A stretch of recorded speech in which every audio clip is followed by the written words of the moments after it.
is so stressful and he is still in so much danger anyway. Why didn't he just go right to the police the first time he could? Right? Just saying. So anyway, it's a good show, and I'll be moving on to season 2 soon. Alright. Next. Lee Daniels' The Butler is a movie written in, what was it? 2013, and it has an all-star cast, like huge, okay? Let me read. Okay, it's got Oprah in it, and Forrest Whitaker, Cuba Gooding Jr., Robin Williams, John Cusack, Mariah Carey, Lenny Kravitz, Jane Fonda, Gladys Knight, amongst other people. Okay, so it is loosely based on a true story. So basically, the story is you have this young black kid in like round about 1950 who is living and working on a cotton plantation somewhere in the South with his parents, and a whole bunch of other black people are all working there for white landowners. And basically they're working like slaves. Like, I know slavery was abolished long before this, but obviously things hadn't changed wherever this was. So not really spoilers because this happens right away in the beginning. The white landowner comes out into the plantation, chooses a woman who is the wife and mother of one of the worker guys right there. Takes her off into a barn. You know what they're doing. And when he's finished and comes back out with her, the husband, it's like he doesn't know what to say, he doesn't know what to do. The son, who's maybe like 9, let's say, it's like, what are you gonna do, Dad? What are you gonna do? Like, do something. Say something. So the father just like almost says nothing, but it's like, hey, like, that's just about all he said, like, hey. Maybe not those words. And the owner just takes out a gun and shoots him dead. Right on the spot. I was astounded, like, how is it that stuff like this was still going on? But obviously it was, okay? Anyway, the story is about the kid, the son of this father who was killed, okay? He ultimately goes on to grow up and become a butler to the White House, okay? So he was like the main butler to a whole bunch of different presidents, like, I wrote it down.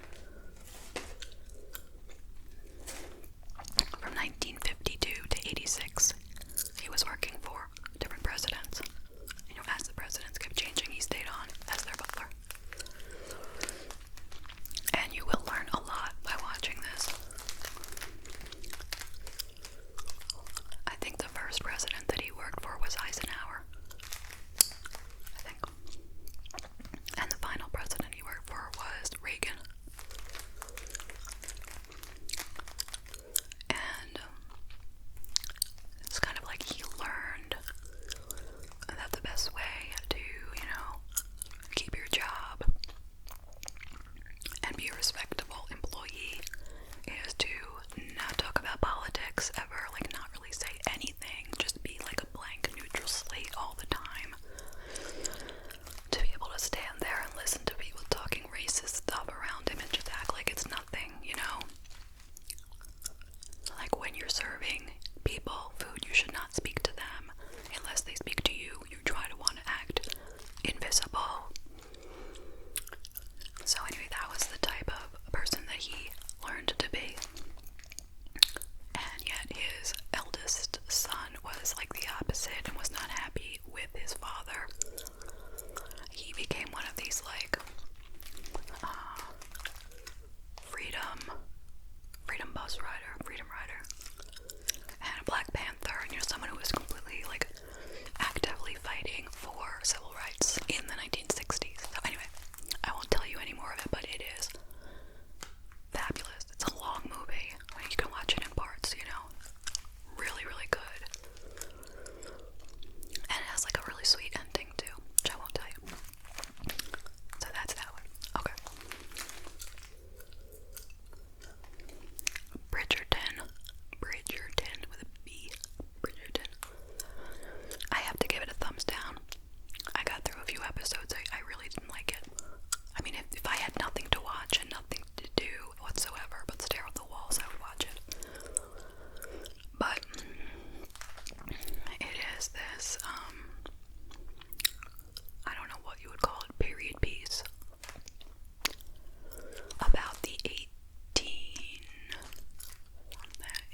safe. Plus, they had gotten this notion that he was mostly just a killer of prostitutes. So for a while in the beginning, people thought they were safe if they weren't a prostitute. And that turned out not to be true. And they thought they had a really, really good lead.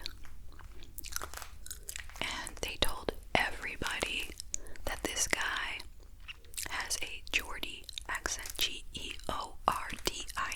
I think it's a type of British accent. He has that type of accent. But, which led everyone off to think, well, then this guy can't be, and this guy can't be, and this guy can't be. So if they went into a bar and met a guy with a Manchester accent, I don't know what that is, whatever, then that's not the Ripper, But their lead was completely fake. But for years, they stuck to that, which threw them all in the wrong direction. But anyway, very good. It's a limited series, so it's not too many episodes. Okay, I'm gonna do one more. Let's see.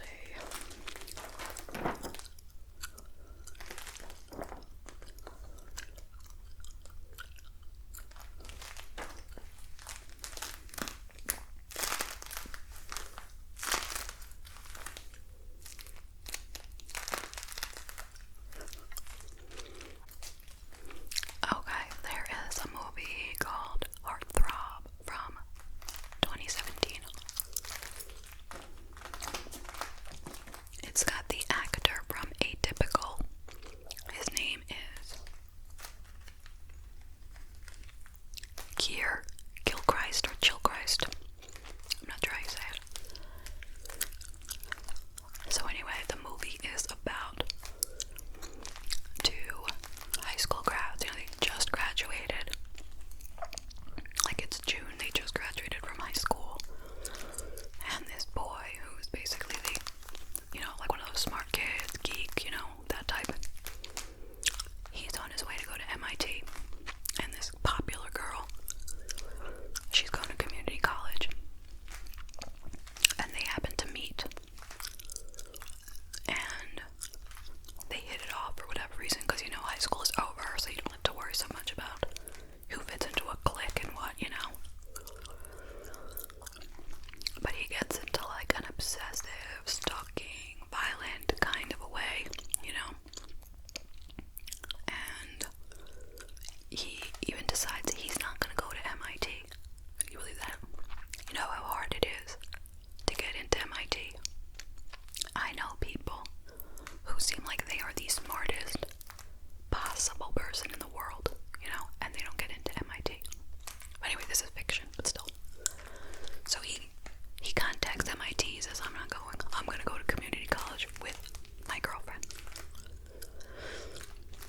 So anyway, yeah, I won't tell you what happens in the end, obviously, because that would be a spoiler. This is considered kind of like a psychological thriller, I guess.